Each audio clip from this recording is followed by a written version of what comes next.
Communiqué. Le gouvernement de la République du Niger porte à la connaissance de l'opinion nationale et internationale que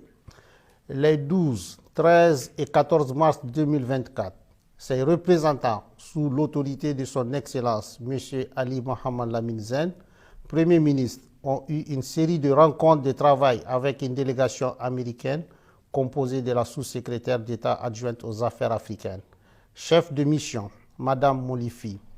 du Dr Céleste Wallander, sous-secrétaire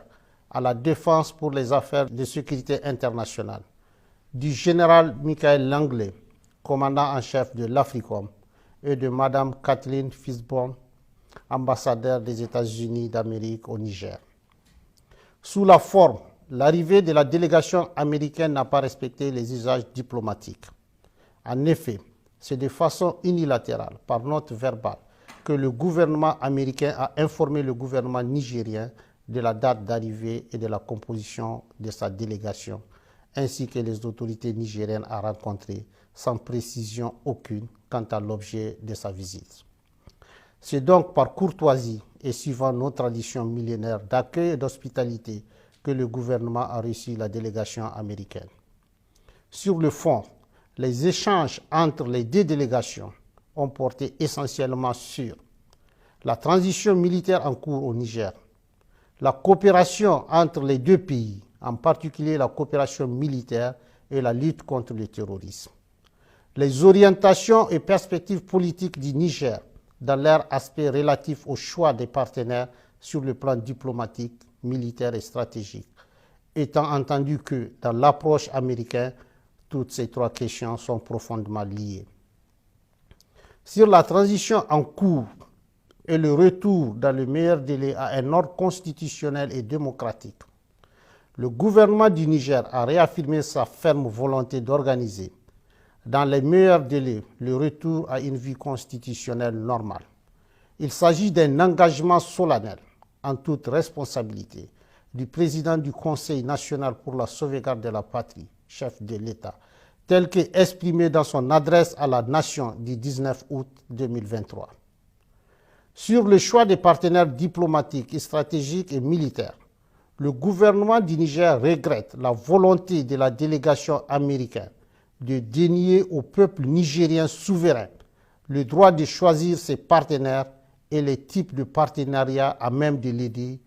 à lutter véritablement contre le terrorisme, alors même que les États-Unis d'Amérique ont décidé unilatéralement de suspendre toute coopération entre nos deux pays. Aussi, le gouvernement du Niger dénonce-t-il avec force l'attitude condescendante assortie de la menace de représailles de la part de la chef de la délégation américaine vis-à-vis du gouvernement et du peuple nigérien. Cette attitude est de nature à saper la qualité de nos relations séculaires et miner la confiance entre nos deux gouvernements déjà entamés par les événements du 19 octobre 2023. S'agissant des cas précis de la Fédération de Russie et de la République islamique de l'Iran, deux pays avec lesquels le Niger entretient des relations diplomatiques depuis plusieurs décennies et qui focalisent particulièrement l'intérêt des États-Unis d'Amérique. Le gouvernement tient à porter à la connaissance du peuple nigérien et de tous les peuples de la communauté internationale qu'il n'a jamais signé d'accord secret avec ses pays partenaires. Tous les accords signés par le Niger depuis l'avènement du Conseil national pour la sauvegarde de la patrie respectent le droit international et les règles de transparence. C'est pourquoi le gouvernement du Niger rejette les allégations mensongères de la chef de la délégation américaine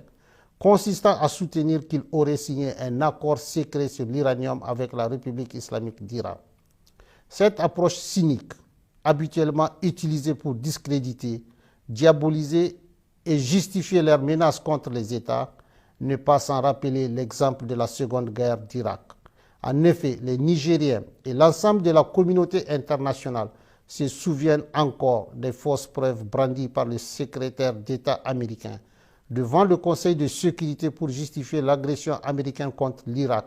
et que dans cette affaire, le gouvernement du président Tanja avait été accusé de façon mensongère d'avoir fourni de l'uranium aux autorités de Bagdad, alors même qu'il est de notoriété publique que l'exploitation de l'uranium nigérien est totalement contrôlée par la France. Quant à la Fédération de Russie, il s'agit d'un partenaire avec lequel le Niger traite d'État à État, conformément aux accords de coopération militaire signés avec les gouvernements antérieurs pour acquérir le matériel militaire nécessaire à sa lutte contre le terrorisme qui a fait des milliers d'innocents victimes nigériens sous l'œil indifférent d'une bonne partie de la communauté internationale. Enfin, le Niger réaffirme son engagement solennel à coopérer dans la transparence et le respect de sa souveraineté avec tous les pays et peuples épris de paix et de justice, conformément aux règles du droit international.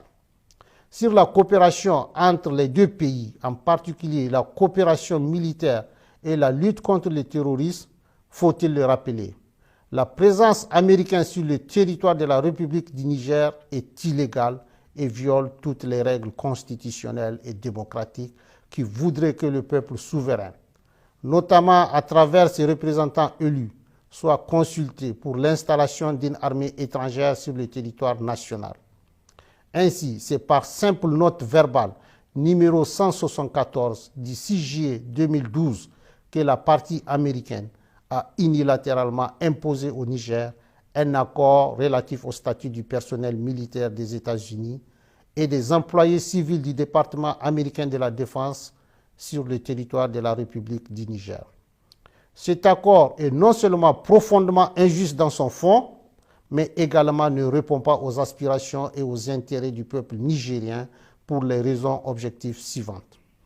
D'abord, il contraint le Niger à payer des factures liées aux taxes des avions militaires américains dont ces derniers doivent normalement s'acquitter et qui coûtent des milliards de francs CFA aux contribuables nigériens. Ensuite, les autorités nigériennes compétentes n'ont aucune information sur les activités militaires menées à partir des bases américaines au Niger et ignorent jusqu'aux effectifs civils et militaires ainsi que le matériel américain déployé sur le sol nigérien. Enfin, l'armée américaine n'a aucune obligation, selon l'accord, d'accéder aux demandes nigériennes d'appui contre les groupes terroristes qui assassinent nos vaillantes forces de défense et de sécurité et massacrent nos laborieuses populations. Aussi, depuis le 26 juillet 2023 et l'avènement du Conseil national pour la sauvegarde de la patrie, le gouvernement américain a décidé unilatéralement et brusquement de suspendre sa coopération militaire en violation de l'accord imposé au peuple nigérien en invoquant l'article 7008 du Consolidated Appropriation Act, sans pour autant aller au bout de sa logique qui voudrait qu'il retire ses militaires du territoire nigérien. Par ailleurs, depuis quelques semaines, le gouvernement nigérien a constaté des activités illégales de survol de son territoire par des aéronefs américains et qui sont de nature à s'interroger sur la sincérité de leur partenariat et la pertinence du maintien de l'accord de coopération militaire imposé par note verbale. Au vu de tout ce qui précède, le gouvernement du Niger, prenant en compte les aspirations et les intérêts de son peuple, décide en toute responsabilité de dénoncer avec effet immédiat l'accord relatif au statut du personnel militaire des États-Unis et des employés civils du département américain de la Défense sur le territoire de la République du Niger. Une correspondance diplomatique sera adressée à la partie américaine à cet effet, fait à Niamey le 16 mars 2024.